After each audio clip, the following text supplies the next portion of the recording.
Attacks on Teslas continue, incendiary devices this time as they were described in the news report. Is this just going to be a phase? Is this going to die down soon, or is this something that's going to be with us for a while? Terry Schilling is my next guest from the American Principles Project.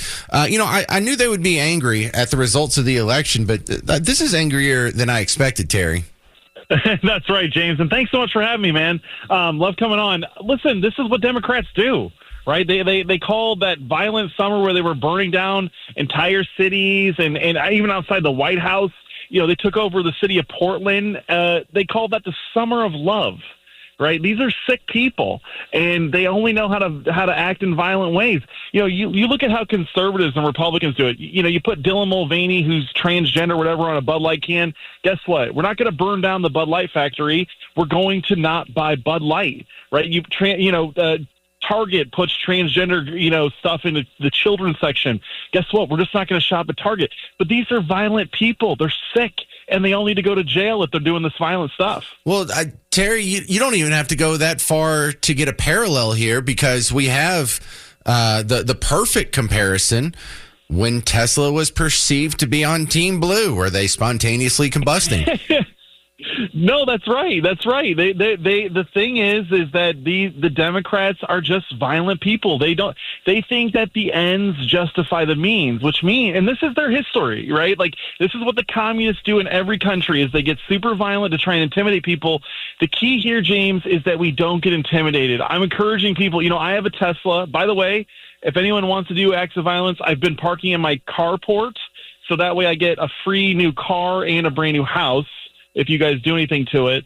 But, I'm encouraging everyone to buy a Tesla, support Elon. He's cutting out all this waste, fraud, and abuse. He's one of the most patriotic guys out there. We have to support these guys, and we can't show any fear or cave. Well, a couple things. Tap the brakes. I can't afford a Tesla yet. I'm barely afford my 10-year-old Toyota. But also, not all Democrats are angry and violent. I think this is just a small fringe within the community of Democrats, because I know a lot in my personal life, and every single one that I've talked to has said this is wrong. I'll give you that, okay? Look, but the thing is, where are the leaders? Where are the leaders condemning this? We don't have them doing that. In fact, Tim Walz, the governor of Minnesota, by the way, in Minnesota, 3.5% of Minnesota's pension fund is invested in Tesla stock. But here's a guy that's getting on these front stages in front of thousands and thousands of people and millions of people online and saying that he loves what he's seeing with the Tesla stock happening because of all this violence. It's absolutely crazy. So, yeah, obviously we're not talking about the average Democrat voter who likes their Social Security, likes their Medicare, and might be part of a union. We're talking about the fringes. But these leaders that are in the Democratic Party that are elected to represent them, why aren't they condemning these attacks? And why isn't anyone in the media calling on Democrats to call for a ceasefire on these attacks? It's absolutely crazy. They have this violent base. I'm not arguing with you. I'm just pointing out here, like, what you're saying is correct. And also, I'm not surprised, because they never call out attacks. They didn't call out the George Floyd rioters. They didn't call out the Antifa rioters. They didn't call out, like 10 years ago, they weren't calling out the Occupy protesters that were setting up camps in downtowns and in parks all over America. So I'm not surprised they're not calling it out. They never call it out. No, but we do need to have an open door for all of the normal Democrats out there, because you're right. We shouldn't paint with such a broad brush. I've got really good friends who actually crossed over and voted for Donald Trump this election because they just couldn't cast a vote for Kamala. But they voted for Barack Obama 2 times. They voted for the Democrat over my own father when he was running for Congress. I don't have that, but I do have Democrat friends who stayed home. I think that was a lot of them because they couldn't stomach either of them. But there are some reasonable Democrats out there. And in fact, I would say the majority of the Democratic Party is pretty reasonable. If you look at there's polling on this actually.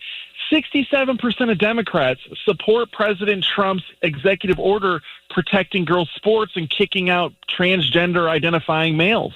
Right? Like, there's normal Democrats who are with the rest of us. 67% of Democrats are with us on this. So there's a lot of good normal Democrats, and we shouldn't forget them.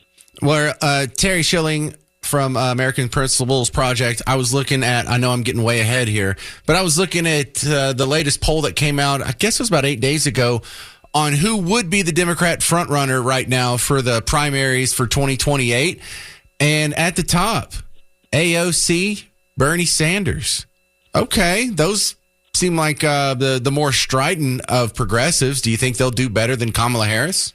I do think they'll do better than Kamala because they aren't trying to be whoever voters tell them they want to be in that current moment. I think one of Kamala's biggest problems is that she was too much of a chameleon. She was whoever she needed to be in front of it at that time, right? So that's why she sits down with a transgender identifying male and goes on and brags about how she was the first elected official to secure a taxpayer-funded sex change procedure for an inmate. You know, like, I mean, I don't think maybe AOC would brag about that, but it would at least be sincere. I don't think Kamala actually cared, but, you know, we'll have to see how this all plays out. But right now, I think the Democrats are lacking a lot of leadership. Who would you, if they paid you $1 million and they're like, give me who you think would be our best candidate, who would you pick? I think the one that scares me the most is Gavin Newsom for a very simple reason. One, the media will never play his contradictions or show him flip-flopping, so he'll get a lot of, Democrat and independent, swing voters on board because he's a very skilled politician. You know, you have to be very skilled to be the governor of California. I know it's super Democrat, I know it's progressive, but you've got to be able to juggle a lot of flaming swords, and Newsom does that in California. And I don't think we should rest on our laurels against him. All right, I want to put this in your head, Terry Schilling, and when this comes up in about 2 years or so, I want you to remember that James Parker from WBAP said it first. I think their top candidate would be Mark Cuban.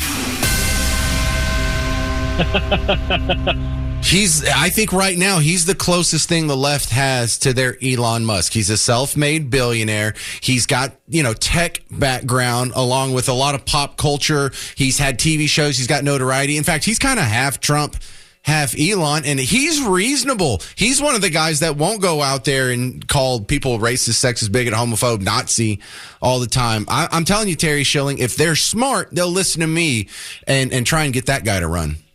Look, I'm not saying anything about his political abilities or his ability to win the White House, but I've seen this guy's tweets.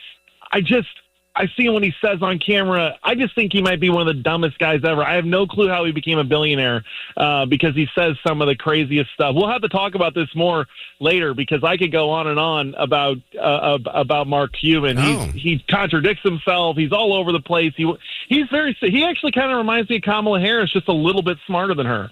Oh, well, we'll have to disagree on that one. I think in some of these instances, he's playing dumb, with the DEI stuff. He's like, I think great talent can come from anywhere. I think he has to stay within the lines of Team Blue, but I don't know.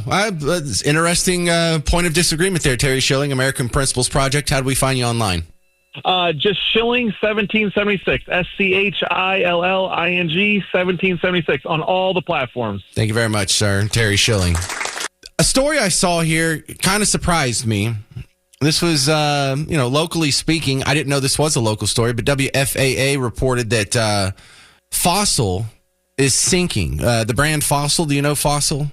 They make watches, and then they kind of branched out into like wallets and sunglasses. And it was super fashionable in the 90s. Like that was one of the coolest things you could have. And I know because I had a pair of Fossil sunglasses that I bought, and I felt so bad buying them because I'd never spent $30 for a pair of sunglasses before, and $30 in 1997 is a lot. That's like $3,000 now, or I don't know the math, but I didn't know that was based here. It's like, what? That's a local store. Why do we care about Fossil clothing? Well, because they're based out of Richardson. I didn't know this whole time. Fossil's been based out of Richardson. And then I kind of think to myself, it's like, oh, man, what a great brand. I can't believe it's going out of business. And then I'm thinking, well, Parker, when's the last time you bought something Fossil? It's like, you got me. It's maybe since 1997. So, you forget about all these brands that you just assume they'll be around forever, And so I'm thinking, well, maybe if they wait long enough, it'll come back in style. Things that weren't in style or were in style, they'll go out of style and then they'll come back in style. So that makes me think, well, if they could have a renaissance, what other brands from the 90s or that era deserve a comeback? Are we going to get No Fear shirts again? Do you remember No Fear shirts, Garrett? Are you too young for that? Did you ever have a No Fear shirt? Do you know what I'm talking about? Nah, that's a no. What about, I know you don't know Yaga shirts. That was only cool for about 18 months, and then they all disappeared from the stores, I think, when Gadzooks went out of business. Do you even know what Gadzooks is? Do you ever go into Gadzooks? Do you remember that? The Dare? Okay, the drug shirts. I don't know. I think that's always in style. I would like to bring back Jams, actually. Those were really cool, the big floral shorts. Or I really don't understand why Hypercolor went away. It was kind of embarrassing in the winter when they would only be colored around your armpits because that was the only warm part of your body. But one I don't want to come back is Jinko. Can we not bring Jinko pants back, please? Yeah, thank you, Mr. Jovi. Welcome to Dead or Alive. This is the game show on The James Show, where I give you 10 celebrities. You have to tell me if they are dead or... Calm down, people. You have to tell me if they're dead or alive. Today's category, 80s singers. 80s singers. Today's prize, 2 tickets to see Air Supply coming to WinStar World Casino, Calm Down, and Resort on July 26th. For the rest of us, we're going to get tickets at winstar.com, but some lucky caller is going to get them right here. We're going to start with Stella. Stella in Irving, are you ready to play Dead or Alive? Yes. All right, Stella, here we go. Number 1 in the 80s singer edition, Prince, Dead or Alive? Dead. There you go. Good start there, Stella. George Michael from Wham and a great solo career, Dead or Alive? Dead. George Michael died in 2016. Christine McVie, the other lady from Fleetwood Mac, not Stevie Nicks, but the other lady from Fleetwood Mac, is she dead or alive? Alive. No! Oh. Christine McVie died in 2022. Hang on, don't hang up. If these other fellas are a huge embarrassing failure, maybe it'll come back to you, Stella. This is John in Arlington. You ready to play Dead or Alive, John? Yes, sir. All right. Eric Clapton, dead or alive? Oh. Dead. He's alive. 79 years old. Decent guess, though, because he's up there. And he's done more than his fair share of intoxicants, if I remember correctly. Eddie in Heath, are you ready to play Dead or Alive? Yes, sir. The lead singer of Foreigner, his name is Lou Gramm. Is he dead or alive? Alive. Lou Gramm is alive, 74 years old. Well done. Pat Benatar from the band Pat Benatar, dead or alive? Alive. 72 years old. She looks pretty good, too. I saw a recent picture. Not bad. He was the lead singer of the band NXS. His name's Michael Hutchins. Is he dead or alive? Dead. He is dead. If you want to Google how he died, you get a good giggle out of it. Phil Collins from Genesis, dead or alive? Alive. Alive, 74 years old. In bad health, but he's still with us. Tom Petty from Tom Petty and the Heartbreakers. Eddie and Heath, is he dead or alive? Dead. Yes, died in 2017. And finally, not the news, but just Huey Lewis. Is he dead or alive? Alive. He is alive. Wow. Yeah, Eddie went on a streak there. Well done. All right, Eddie and Heath, well, how are you so damn good at Dead or Alive, sir? You used to be a music DJ, or you run the entertainment page at Dallas Morning News? What's up? I graduated in 1983. That's how. Oh, wow. So this is all in your wheelhouse. So you're going to love Air Supply then. Yeah. And Air Supply rules, James. You know, I liked Air Supply when they first came out, but within like 3 years, we all made fun of Air Supply. Like we made fun of Nickelback for a while there. And then we turn around, and if you go back and listen to it, it's like, you know what, Eddie, those are some pretty good songs. Yes, they are. They are. I'm excited. Well, good. I'm glad you got some tickets here. For the rest of us, if you want to go see Air Supply, they're going to be at WinStar World Casino and Resort July 26th. Go to winstar.com. All right, Eddie, don't hang up. Garrett will get your information and email you the tickets. Another reminder, the next James Show listener meetup is going to happen at Plano Sports Tavern tomorrow. Tomorrow after you get off work, go to Plano Sports Tavern. I'll be there around 7 or so, and we'll just hang out till whenever. They have pretty good food there. I actually ate there last time. They had a big, fat hamburger out of real meat. And I actually got the hamburger steak. So I got one of those giant patties, and I had them put cream gravy on it just to be a weirdo. But there's going to be some giveaways there. I have an amazing grand prize from the WBAP vaults, where we're giving away a CD, The Best of the Fun Guys from WBAP in 2001. But some other people are reaching out and pitching in. Hey, I got some T-shirts. I could use that as a giveaway. Yeah, you can use that as a giveaway. And as long as it's funny and it's something that the James Show audience will like, then yeah.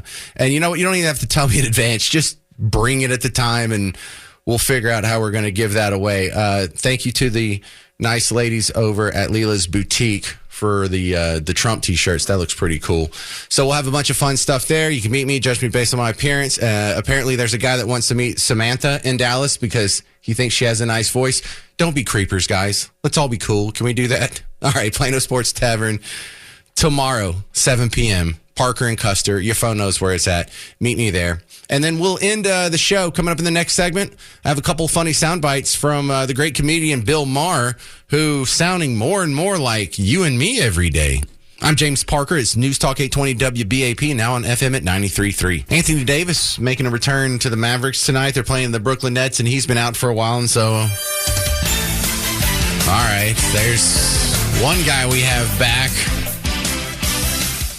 It'd be fun to see him if you're a hardcore fan, but I think a lot of us have checked out on the Mavericks season. I'm sorry. I'm not trying to be a negative guy. I'm the hometown fan, but yeah, sometimes you just kind of cut your losses, and better luck next year's fella. Actually, I don't want to be so negative. Let's be positive about that. Stars look great, don't they? No. All right, enough of that. So, we've talked about it on the show a couple times today. If you missed it, go check the podcast after the show. But this roving band of protesters is starting to have an impact. And it's the opposite impact that I think they want. I think that they're trying to make the people out there in the hinterlands think that, oh my goodness, there's a giant groundswell of grassroots support and all of the American people are rising up and opposing Trump. But it's starting to look like it's just kind of the same few hundred people in all these cities that one day they're out there and they're protesting against deportations. And last year they were out there protesting for Black Lives Matter. And tomorrow they'll probably be out there protesting for the Palestinians and in Gaza. And if it's the same people and y'all just go out in the street every time you have a grievance and you make some signs and you holler at folks, I mean, that's not a groundswell. I mean, that doesn't count. That's not even like really protesting. This is just sort of like political theater. These are PR tactics now. You're not genuinely, oh man, I'm so incensed about Palestine that I've got to go block a street. Nah, it's almost like you were going to go block a street anyway, and they're just filling in the blanks on your signs here. Oh man, we sure are upset. Check this out. When they go out there and they're chanting about genocide, what are y'all talking about? Listen to this. This is from this week. We charge you with genocide! We charge you with genocide. And now you have to guess, well, what are they talking about? You don't even know. Are they talking about protests? Deportations? Are they talking about Israel-Gaza? Is this a Black Lives Matter thing? Is this a trans LGBT thing? You don't even know. They just get out there. Whatever the case is, whatever the subject is, whatever the issue is, you're just a Nazi if you're not on board with everything they say. And Bill Maher, it sounds like some of my liberal friends are just sick of this. Here he is on a show on Friday. Elon, he has his problems. Liberals are furious at Elon, so they are burning Teslas. Have you seen this? All sorts of demonstrations. Burning Teslas? I tell you, those two astronauts who were up in space for 9 months and just got back, they must be like, wait, the liberals hate Tesla now? It's like... Right, it's mind-blowing stuff. Like, how do you go from this guy is the Thomas Edison, the Jesus Christ? Like, if you do believe in catastrophic man-made global warming, Elon Musk, even with his little MAGA dalliances, has probably prevented all kinds of hurricanes and tornadoes and droughts and floods and probably saved millions of lives. So shouldn't you be able to overlook the fact that he's trimming the Department of Education now? No, these people are betraying that it never really was about climate change. They're not even sure if they agree with that or if it's just a convenient bludgeon for their political opposition. But I don't think the protests are helping very much. That's going to do it for the James Show. Coming out and hang out with us tomorrow at the James Show Listener Meetup, Plano Sports Tavern at 7 p.m. till whenever. Parker and Custer, I'll be there. A bunch of other people will be there. I hope you will be there. Ask your phone. They know where it's at. Plano Sports Tavern, James Show Meetup tomorrow, 7 p.m. Stick around. Mark Levin's up next. I'm James Parker. It's News Talk 820 WBAP, now on FM at 93.3.